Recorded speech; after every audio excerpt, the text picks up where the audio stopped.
2026 మరి 2వ నెల 15వ తారీఖు శివరాత్రి.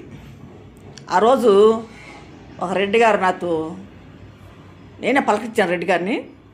పలకరిస్తే మాట్లాడాడు. ఏమ్మా శాంతి గారు బాగున్నారా అంటున్నాడు. బాగున్నా సార్ అన్న. సరే అమ్మ ఏంటి అమ్మ సంగతులు అంటే, మరి మీ భూమి సమస్య ఏమైనా తేలిందా అని చెప్పి అన్నాడు. ఏమీ లేదు సార్, అంతవరకు వేసిన తేలలేదు. మరి నేను తిరుగుతూనే ఉన్నాను. మరి చంద్రబాబు అన్నయ్య కాడికని, లోకేష్ బాబు దగ్గర, పవన్ కళ్యాణ్ కాడికి తిరుగుతున్నా. నేను వాళ్ళ ఆఫీస్ చుట్టూ నేను తిరుగుతున్నాను. ఇంతవరకు నాకేం జరగలేదు సార్. మరి వెళ్ళి ప్రతిసారి అర్జీ ఇచ్చి వస్తున్నాను అని చెప్పేసి అన్న.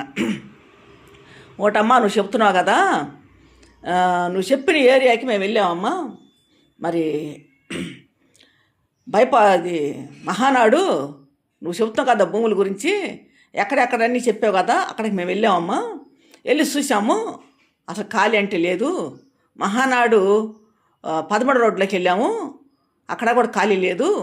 మళ్ళీ మహానాడు 1వ రోడ్లోకి వెళ్ళాము, అక్కడ కూడా ఖాళీ లేదమ్మా భూములు అని చెప్పాడు. తర్వాత సెటిల్మెంట్ స్కూల్ దగ్గరికి వెళ్ళామమ్మా, కరెంట్ ఆఫీస్ తినగా. అక్కడ ఒక భూమి కూడా ఉండింది అన్నావు కదా, ఆడకు కూడా వెళ్ళాము. ఆడకు కూడా వెళ్తే అక్కడ కూడా ఇల్లు పడిపోయాను అమ్మ. మేము అంతకుముందు ఒకసారి వెళ్ళి ఉన్నాము, అప్పుడు 2017లోనే ఏమో వెళ్ళారంట వాళ్ళు. అప్పుడు ఖాళీగా ఉందంటది సార్. 2018 దాకా ఖాళీగా ఉంది సారు. 2019లో వాళ్ళు ప్యాట్లు వేసి ఇల్లులు కట్టేశారు సార్ దాంట్లో అని చెప్పా. అమ్మ సీతానగరం కూడా వెళ్ళాము, ఇళ్ళ స్థలం అన్నావు కదా, అక్కడికి కూడా వెళ్ళాము మేము.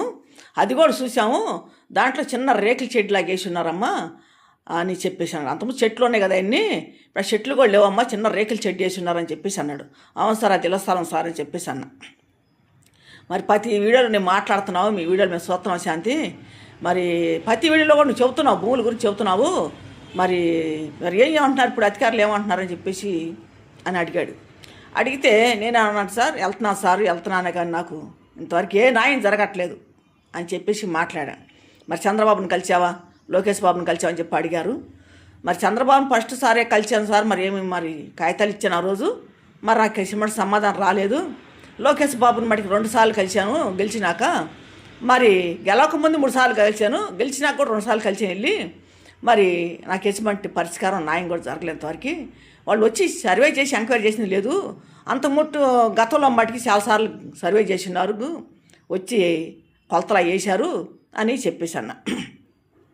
అది 2019 2వ నెలలో ప్యాట్లు వేసి వాళ్ళు అమ్మేసుకున్నారు ఆ భూమిని ఆక్రమించిన వాళ్ళు. మరి దాని గురించి నేను ఎంతో పోరాడుతున్నాను, ఎంతో తిరుగుతున్నాను. మరి అధికారులు ఇంతవరకు చర్య తీసుకోలేదు. మరి తాడేపల్లి